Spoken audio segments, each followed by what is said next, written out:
Bonjour. Dans les vidéos précédentes, nous avons défini et appris à utiliser les références relatives et absolues dans les formules mathématiques utilisées dans LibreOffice Calc. Si vous voulez utiliser des références dans lesquelles seule la référence de colonne ou la référence de ligne est absolue, servez-vous de référence mixte. Dans ce cas, si vous copiez une cellule avec une référence mixte, la référence relative changerait mais pas la référence absolue. Par exemple, dans la référence A2, si nous mettons un $ devant le A, seule la référence de colonne est absolue, donc la ligne ne changerait pas. Dans la référence A, $2,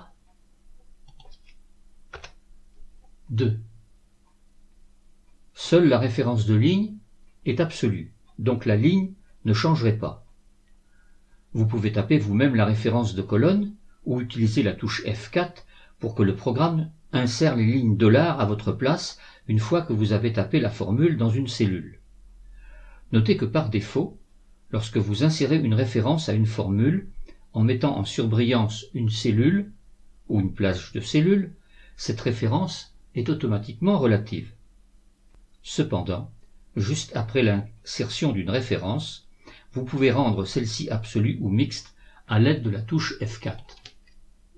Cette touche propose alternativement toutes les combinaisons de références en commençant par la référence absolue.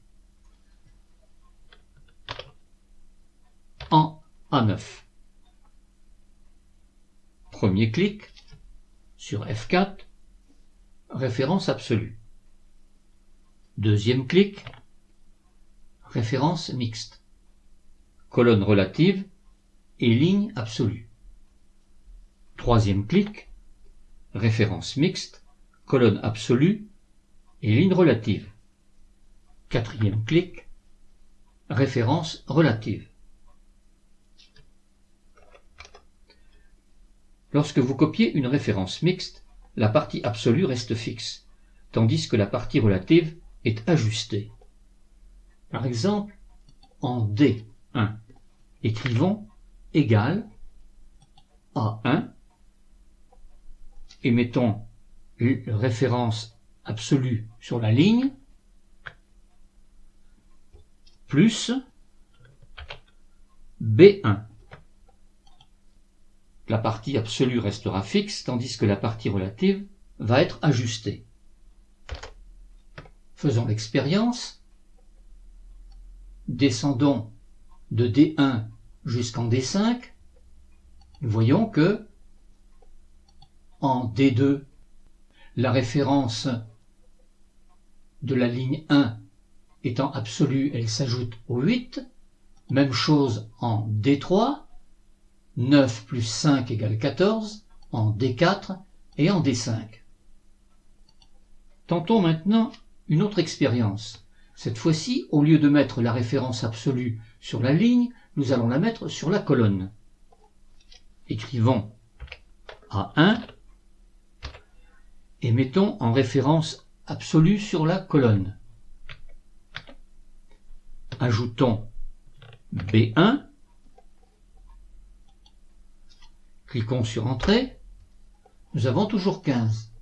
Cette fois-ci, si nous descendons, nous observons que en D2, nous n'avons plus 17 mais 8, puisque nous avons changé de ligne et que là, la ligne est relative.